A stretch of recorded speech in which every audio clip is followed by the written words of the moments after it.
なんやろ、6月やのに湿度もそんなになくてすごい快適ですね。その道の駅を目指して15分ほど歩きたいと思います。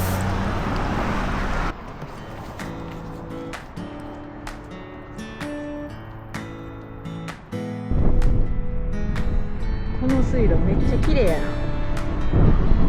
確かアド川ってハリエの水路がすごい有名で水がめっちゃ綺麗なんですよ。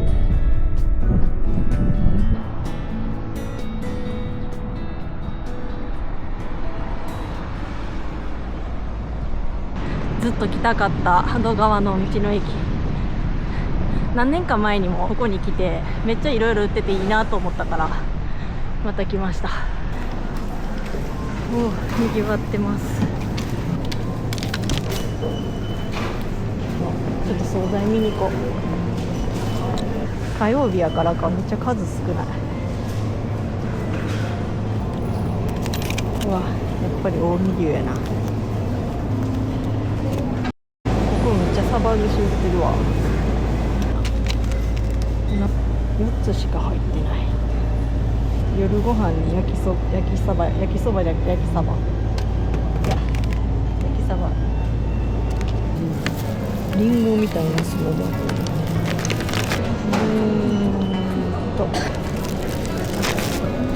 鮎の佃煮、これいっぱい買ってしまう。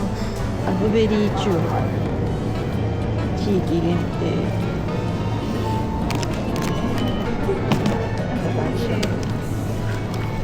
無事帰ってよかった。今12時過ぎなんですけどお腹空いてしゃあないもん。ツ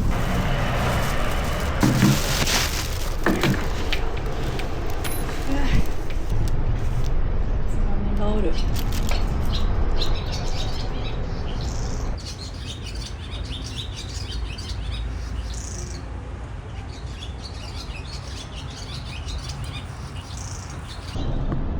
サバ寿司なんか店から出てきただけやのに歪んでる焼きそばじゃない焼きサバ。いただきます。生姜が乗ってんねんな。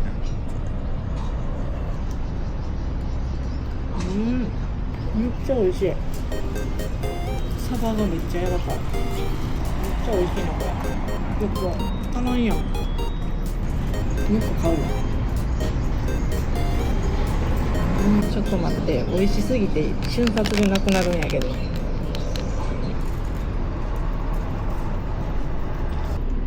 ああ、一瞬で食べちゃった。全然足らなかった。美味しすぎてため息出たわ。デジャブああ、焼きサバなくなってる焼きサバがなくなってるサバ、お腹すいた。違う店の焼きサバ？諦めろってこと？焼きそば第2弾置いてあった。違うところに置いてあった。もう一回買う人なんて読むか分からんけど、銚子屋、ここの焼きそばほんま美味しい。この後50分近く歩くからいっぱい食べとかな。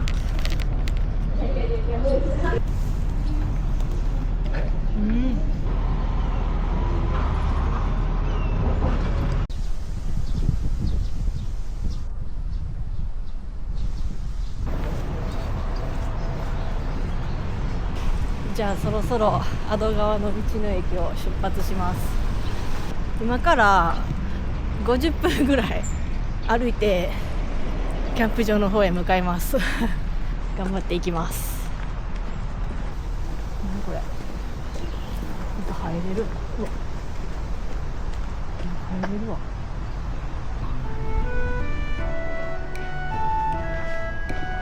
うわ、浙江省余余市っていうところ、中国ですよ多分。交流があるんやな。へえ、そうなんや。車やと行き過ぎてしまうところを歩いてるとこうやって面白い発見があったりするから楽しいですよね。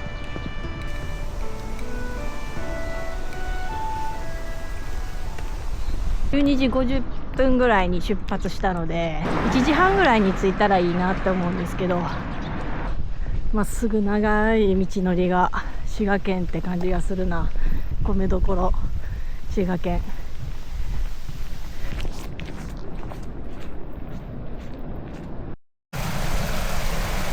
なるほど。平山系、冬は雪がたくさん積もって、あそこからこう流れてくる水が美味しいお米ができるんやろな。こっちの道や。太陽ではないか。これ何やろ。窓が取れてるもんな。こっちか。おお。街散策楽しい。古い建物が多いからさ、見どころがすごいわ。なんか泳いでる。どこも大きいの泳いでる。ほらほら、いいかな。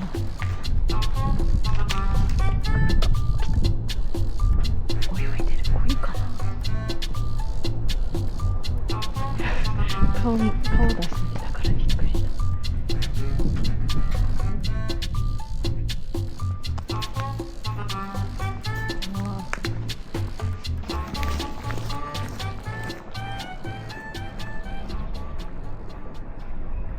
景色が良すぎて進まない前うわー泳いどる。ここにも大きなどこやな。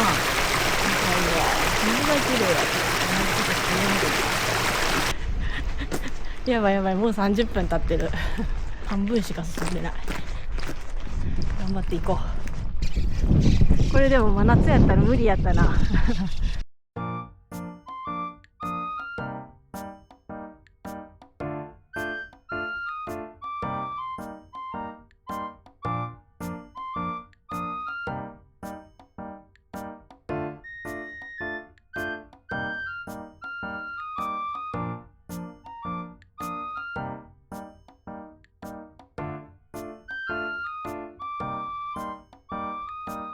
よし、おお、琵琶湖見えてきた。なんか寄り道してたら50分も歩いてた。こんな感じで4つのキャンプ場があります。で、この中で一番人気なのがこの白浜荘オートキャンプ場が人気で、今日はこっちに行こうかなと思います。あとちょっとで着きそうです。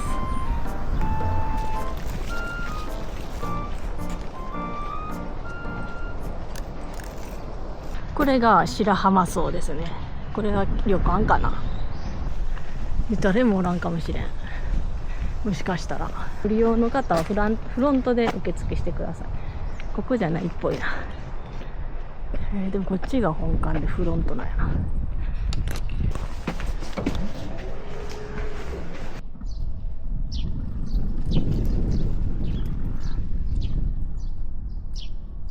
ありがとうございます。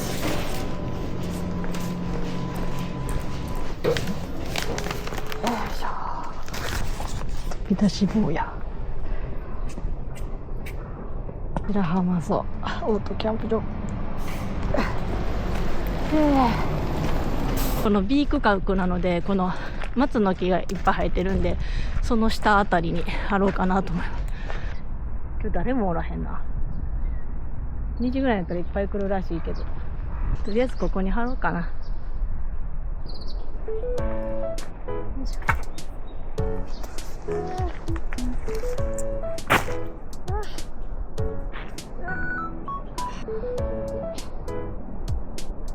なんやかんやでこの琵琶湖沿いは久しぶりかも。で2人してるわ。パラソルけど。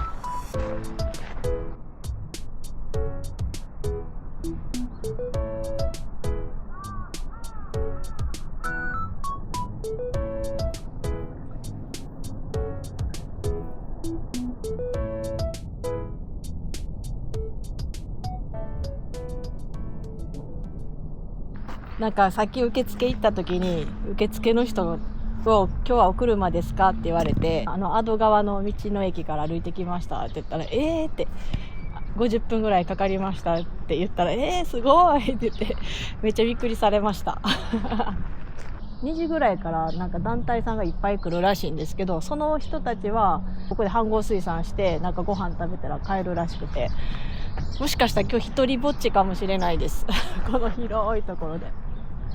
なんか人気のキャンプ場って聞いてたから、もうちょっとおると思ってたんですけど、人。まさ平日は人がいないことも多いですって言ってました。食料。じゃん。なんと今日は新幕です。旅キャンプに持っていける軽量のテントが欲しくって、ペグとかグランドシートとかすべて込みで、2人用で 1.67kg なので、めっちゃ軽いと思います。ネイチャーハイクのモンガル UL バックパックキングテントっていうやつですね。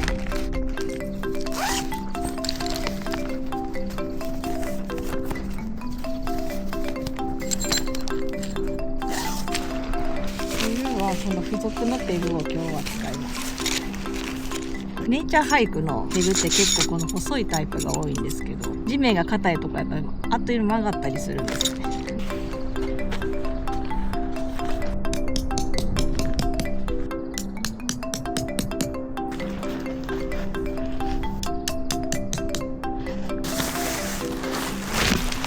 2人用やから広いと思うんだけど、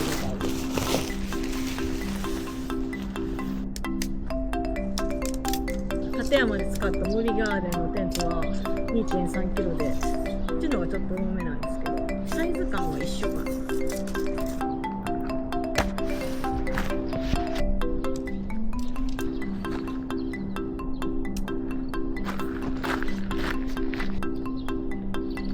っちゃ組み立てやすい。森ガーデン若干広いかも。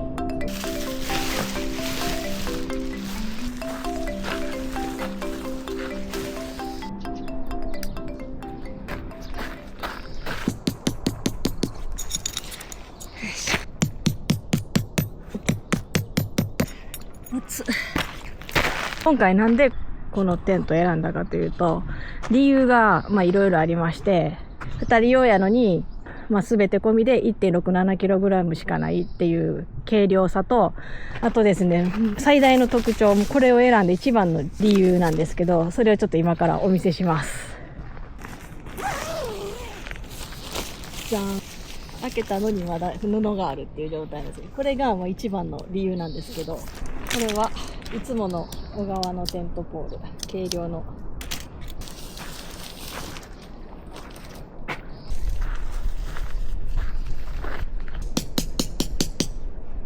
なんと、こんな風に屋根を作ることができます。すごくないですかこれ。一石二鳥みたいなテントをずっと探してて、ようやく見つけたって思いました前も後ろも出入り口を開けることができるから風通しもいいし、これ以上のテントはなかなかないなと思って新しくないですかこういう形のテントで、まさに理想のテント。必ずしもこうやって屋根にしないといけないわけじゃなくて、ここにもこうやってチャックがついてるから普段通りの使い方もすることができます。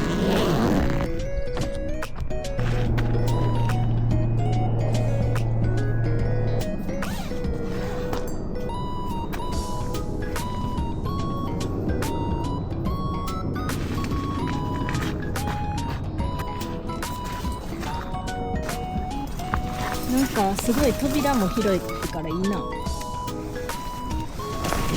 見た船。うまくいけば大人2人子供1人ぐらいはいける感じですね。ここが何センチだったか書いときます。横幅何センチ、高さも何センチか書いときます。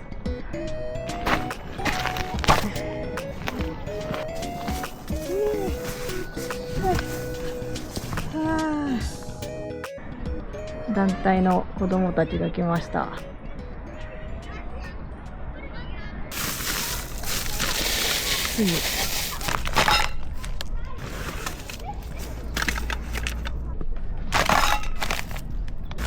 今日テーブル、キャプテンスタックのテーブルも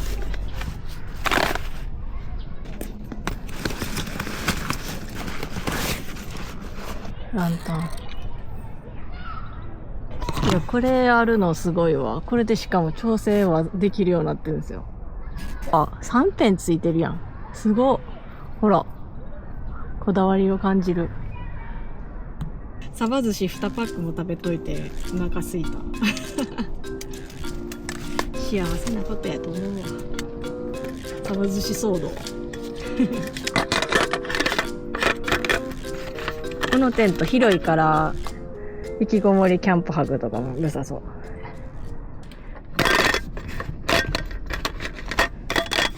でこうやって2つ並べれば大きなテーブルになる。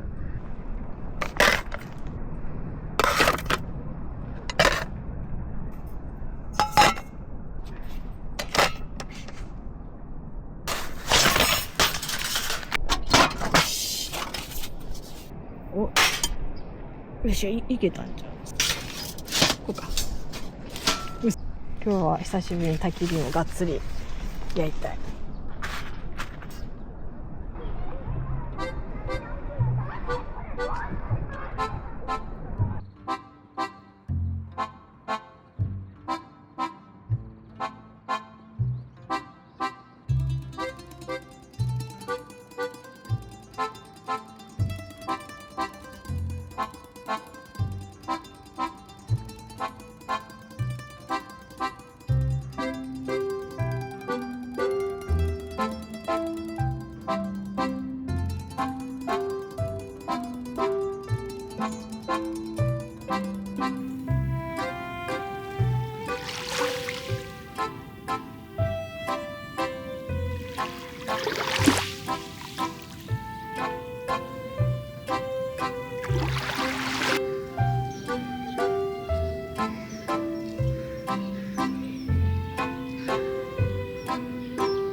めっちゃ久しぶりの巻きカットやな。最近全然焚き火してなかったもんな。薪は1000円でした、ちなみに。でも今それぐらいしますよね。今日はたっぷり焚き火します。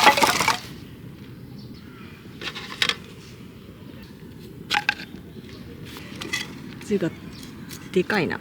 でも今日のこぎり持ってきてないからな。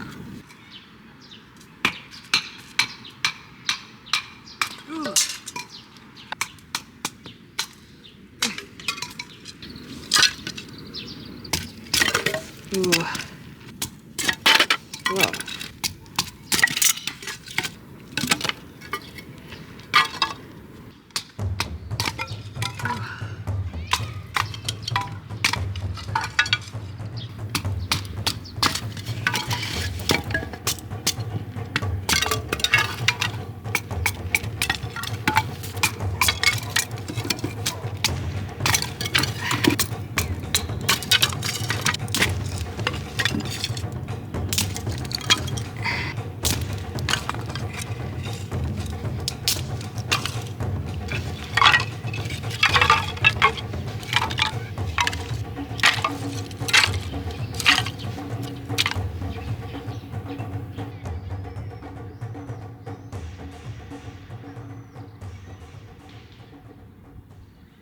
ソロ用テントの最終形態って感じやな。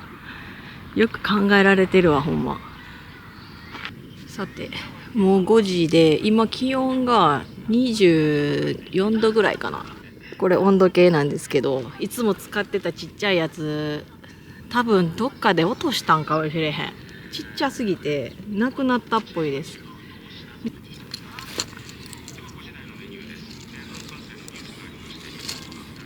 久しぶりや。最近旅ばっかり行ってるからほんま。そろそろまた旅キャンプ行きたいなと思ってて。おお、薪がいいから、薪がやりやすいからいい。琵琶湖虫飛んでるわ。蚊と同じ種類の虫なんですけど。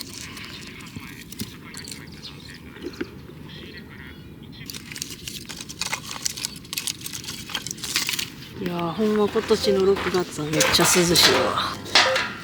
去年も同じこと言ってたっけ？言ってないな。このいっぱい落ちてる虫みたいなやつ、虫柄みたいなやつ、これ多分松のなんかやと思うんですけど、これで着火してみるか。これいいやん。よっ、虫に見えてきたけど大丈夫かな。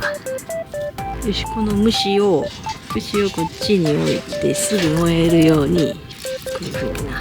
日燃トップが、この日燃トップの中にファイヤースターターつくのか。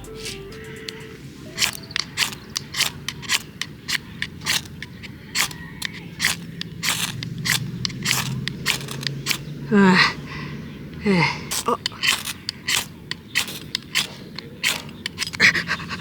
無理かも。これ奇跡起こらんかな。燃え始めてきてる気がする。もう無理。やめよう。時には諦めるっていうのも大事よな。諦めることも時には大事なんよ。できひんことはできひんから。でも挑戦することは大事やねん。お、マッチでいくわ。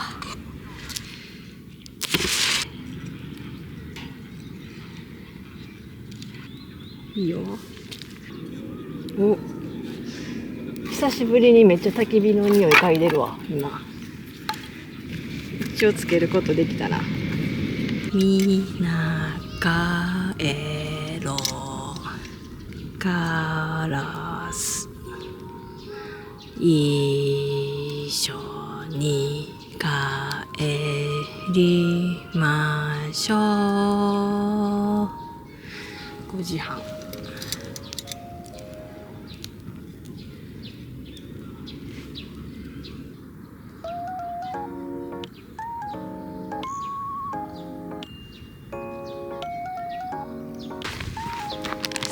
炭。こ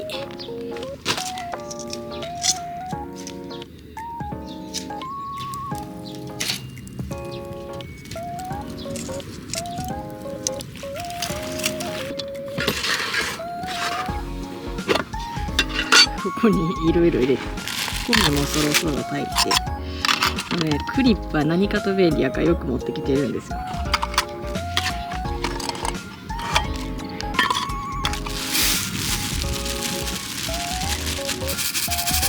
焚き火で米炊こうかな。苔燃料でやろうと思ってたけど、焚き火料理。これぐらいの高さで炊いたらいいじ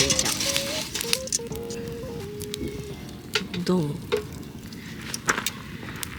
20分ぐらいは置きたいところやな。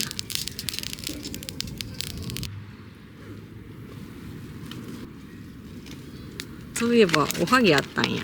やった。うわー、食べとけばよかった。もっと早く。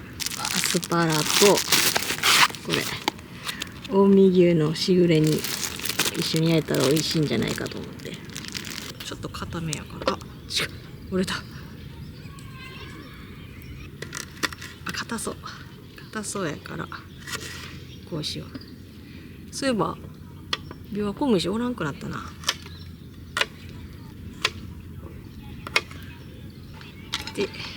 で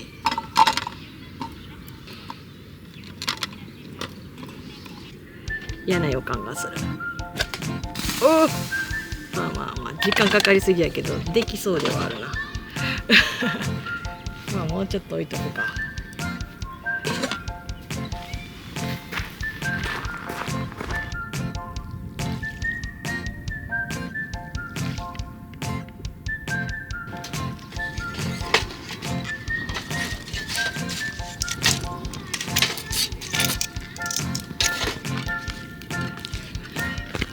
近江牛美味しいわ。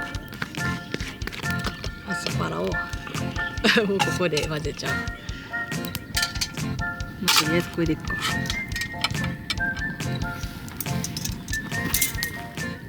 風がある時って血が横に流れてしまってあんまり温まらんのよな、食べ物が。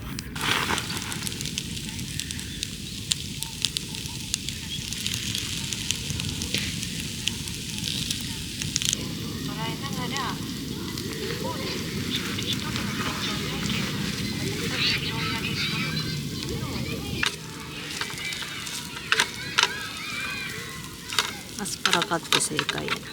よし、これで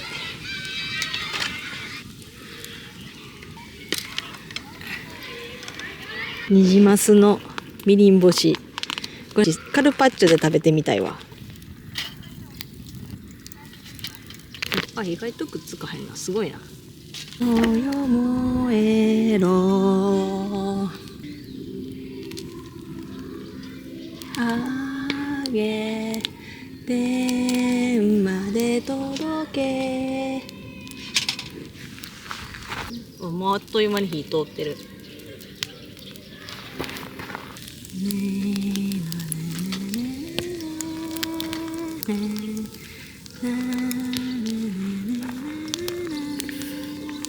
懐かしい。夏休みみたい。なんか寂しいみたいな。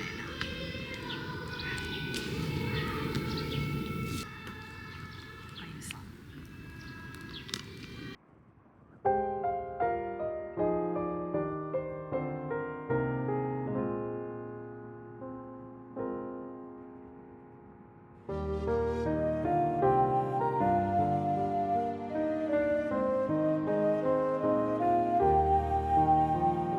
やった。もうだいぶ薄暗くなってきたな。今7時。なんかめっちゃ時間かかったな。ちょっと米失敗気味なんやな。しゃあないしゃあない。このクラフトチューハイめっちゃ楽しみ。わ、いいね。わあ、美味しそう。いただきます。アドベリーチューハイ。乾杯。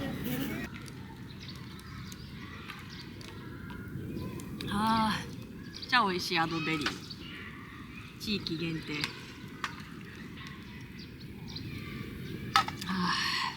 近江牛とご飯。もう米がカチカチや。この辺はいけんねんけどな。多分偏っとったのが原因やな。このまま食べるか。美味しい。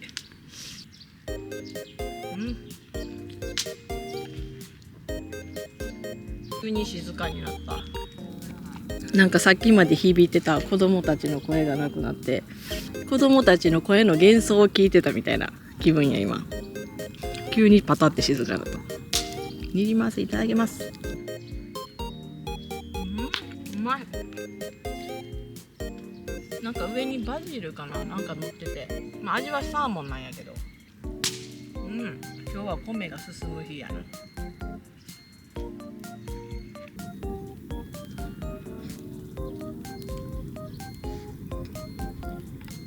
よし、あゆ顔からいただいて。高っ。米進むやつ。お正月におせちに入ってる魚に似てる。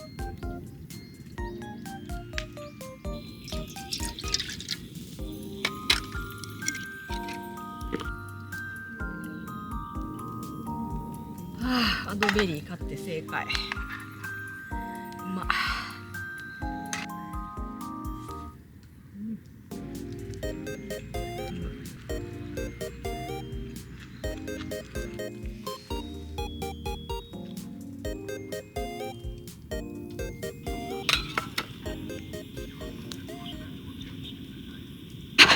うわ、黄色夕方に咲くやつやったんや。いっぱい咲いてる。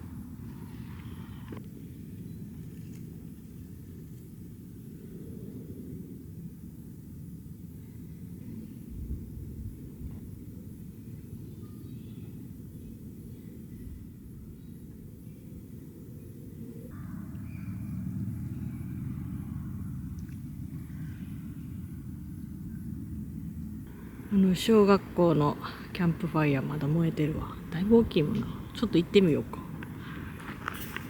多分今何時やろ。今カメラってだいぶ明るいですけど、7時42分です。まだ遠く見えるぐらいは明るくって若干。すごいな。やっぱりおお、めっちゃあったかい。燃えろよ燃えろよ炎よ、もうすごいな。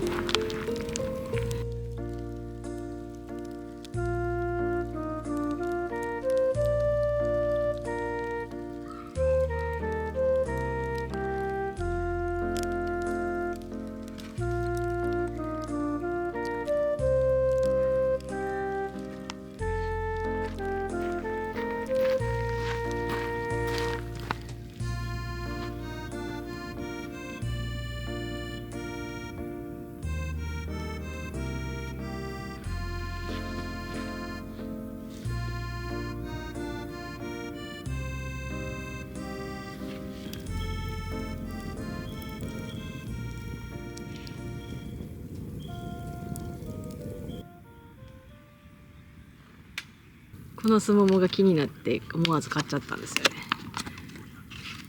さすがに洗ってきた。リンゴみたいなすもも。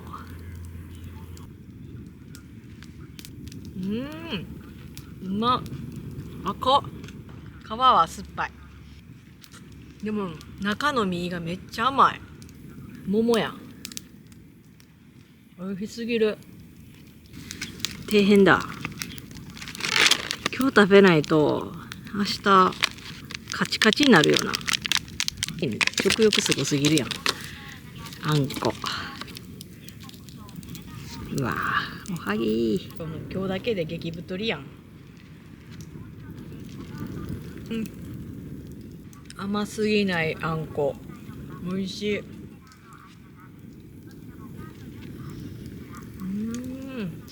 明日もいっぱい歩くつもりやし。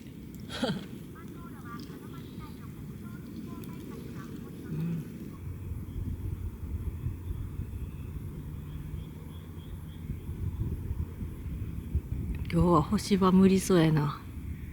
雲がうっすらかかってるから星は今日は無理そうやな。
テント内がめっちゃ明るくなったからもう7時ぐらいかなって思って起きたらまだ5時前でした。ちょっとひんやりして寒かったから上着着ました。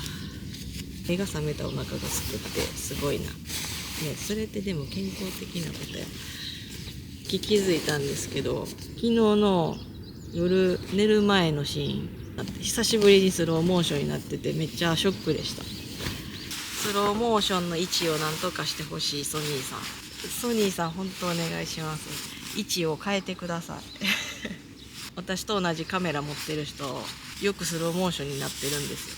スローモーションの場所を変えてくれたらめっちゃ大歓喜。すぐ買い替えます。来年も出たらいいな。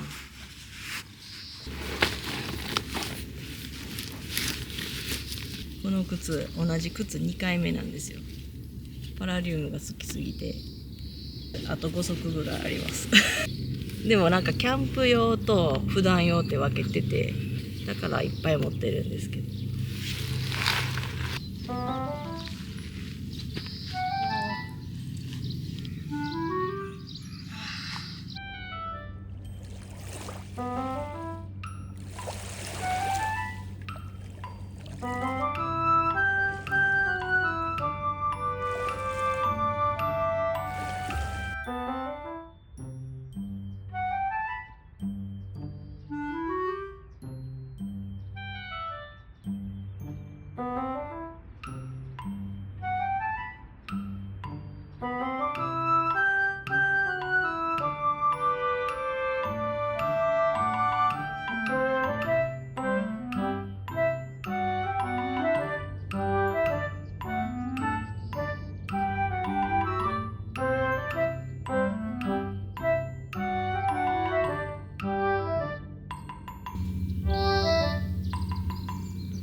虫かと思ったらテントに鳩の糞落ちてるやん。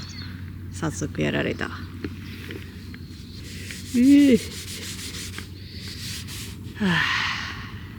洗礼を受けたな。心膜とか出したら猫のおしっこにもよくやられるんですけど、今回鳥の糞の洗礼を受けました。まあまあ洗礼を受けないと始まらんよな。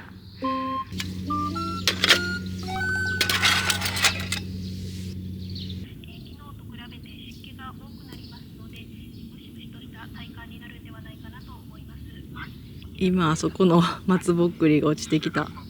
ちょいちょい落ちてくる。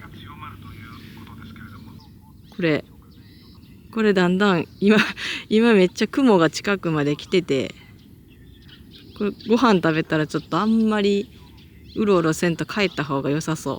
一応大阪に雨がかかんない2時ぐらいになってるんですけど、こんなに雨とは思えへんかったな。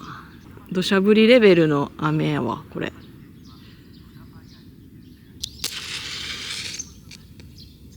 ニ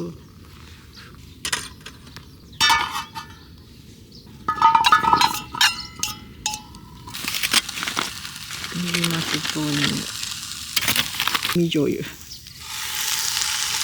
れでもう完全にパスタに合うやつ。カレーかな。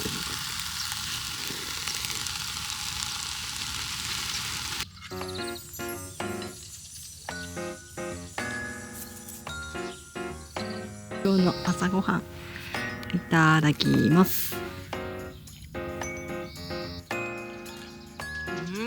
美味しい。シフォンケーキがふか。牛乳欲しいな。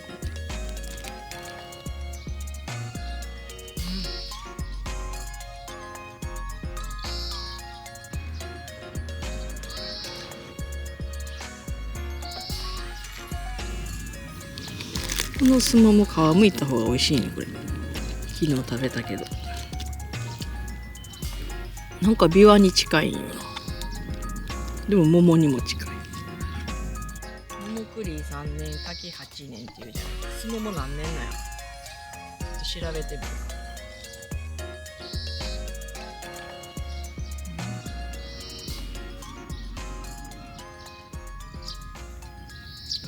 サップやってる人おる。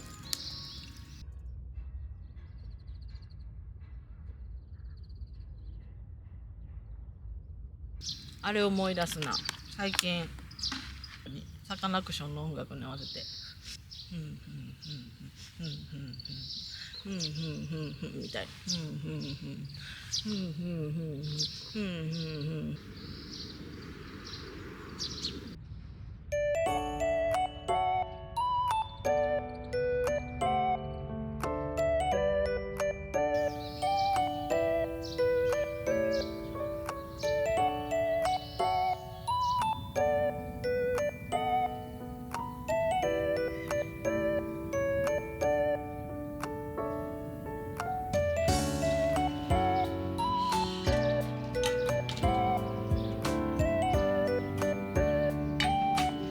雨降るかもしれんからちょっと早めに片付けて街歩きに行こうかなと思ってます。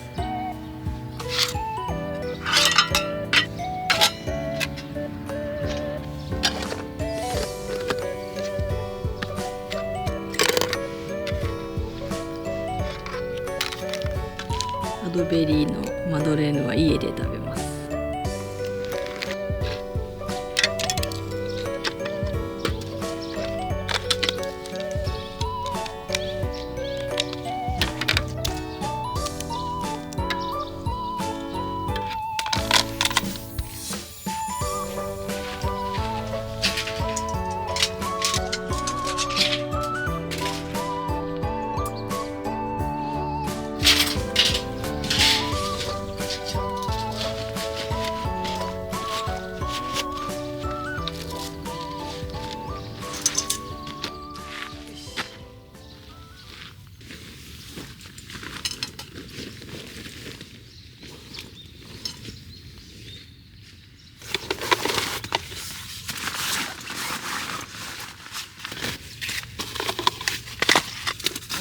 学生たちがカムバックした。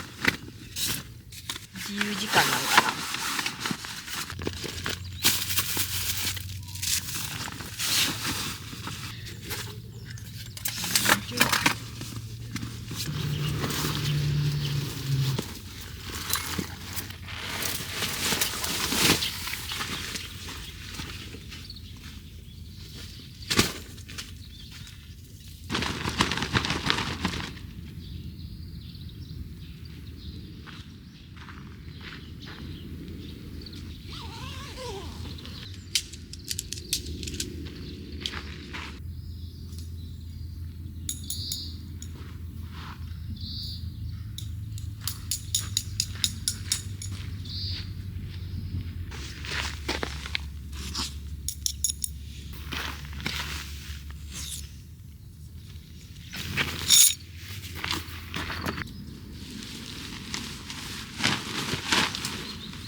もう3匹もおんねんけど、このテント。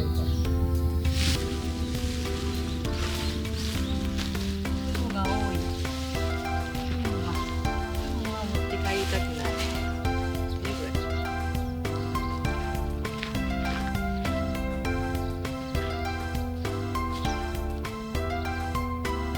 下のインナーをのけて、この状態でフライシートだけかけて使う。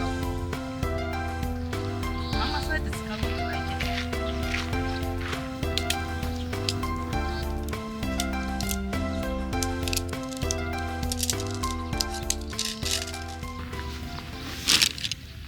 なんかそんなに濡れてないから家帰って軽く乾かすぐらいで大丈夫そう。ベランダに干そう。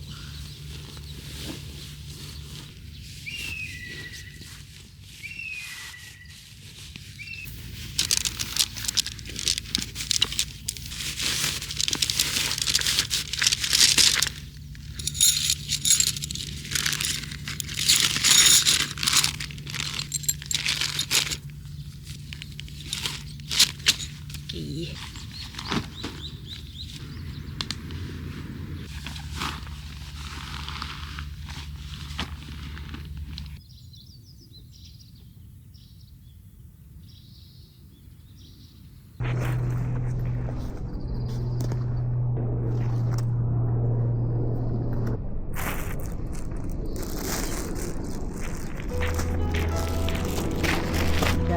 久しぶりの琵琶湖キャンプ楽しかったな。めっちゃいいキャンプ場やなと思いました。受付の方も親切やったし、6月やのにこの涼しさはもうほんと快適でしたね。ちょっと見にくいんですけど、あの辺に白い建物あるじゃないですか、山沿いの。あそこが近江高島の駅なんですよ。あそこまで歩いていこうかなと思ってます。徒歩やと4、50分かかるんですけど、昨日もそれぐらい歩いてるんで、なんか急に波が強くなったな。でもなんかたまにあるよね、琵琶湖、時間によって波が強くなるみたいな。海みたい。でも磯の匂いはしないんですよね。さあ行くか。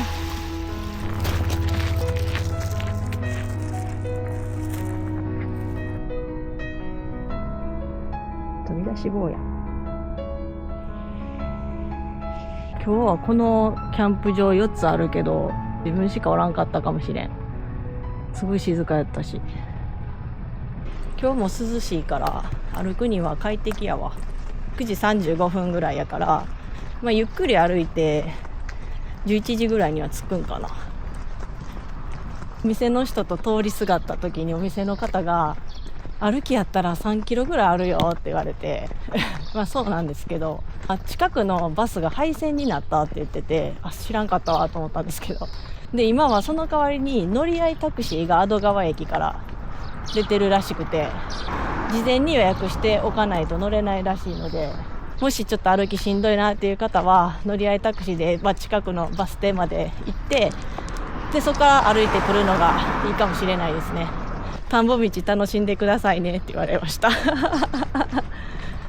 でもそれもそれで楽しいよな。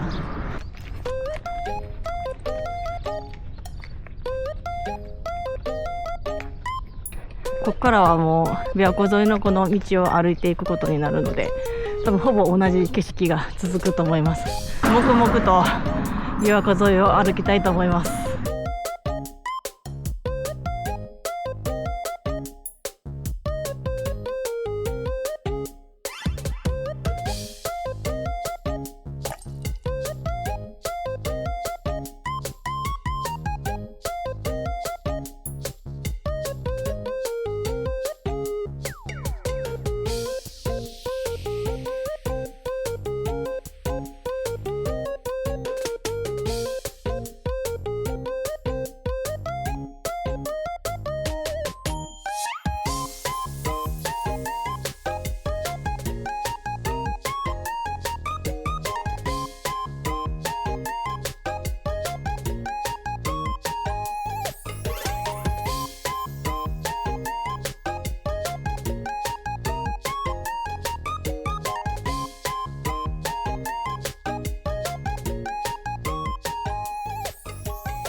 ここでこっち側の道に行きます。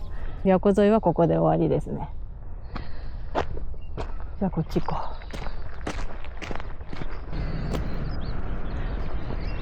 う。川沿いをここの道をずっと行くみたいです。うわ、これって例のスモモちゃん。昨日食べた、ほら。ほら、これスモモの木や。折れちゃってるけど。鳥食べへんねんな。酸っぱいからかな。クマがおったら食べるやろな。へえ。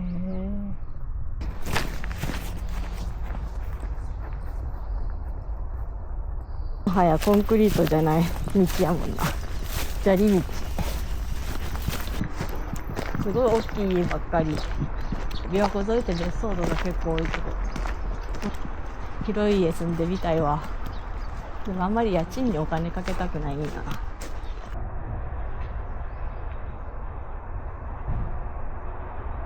標識が見えてきたんです。高島駅、あっちって出てきました。10時13分なんで、かれこれ40分近くもう歩いてますね。荷物がやっぱ重いから、普通の徒歩よりはやっぱ進むのが遅い気がする。道が分岐するんですけど、狭い方の道を選んだ方が楽しい。冬はタイムスリップしたみたいな景色や。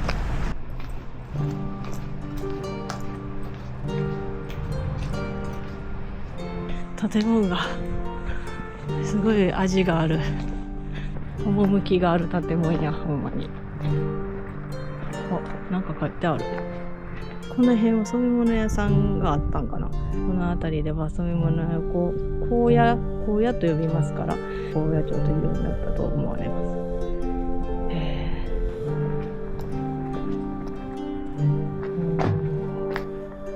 す。あ、ここや。なんか石組みの水路。わあ、すごい。大海。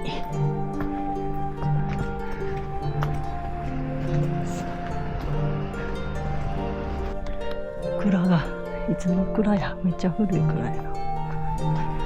まっすぐ行ける感じじゃないけど。ある。ああ。つながってる。萩のつゆの酒造です。よいしょ。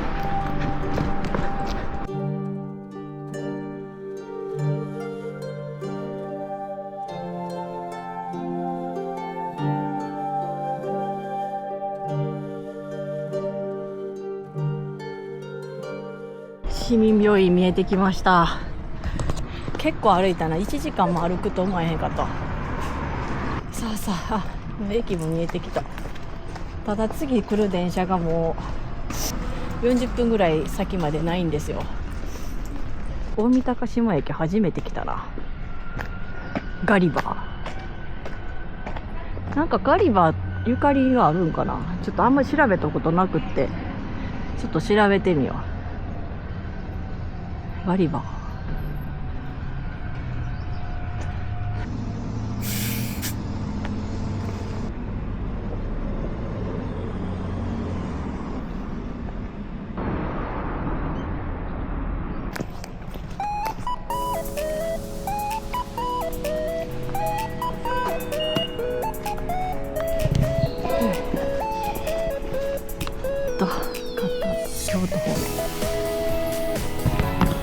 大三高島の駅はエレベーターがあります。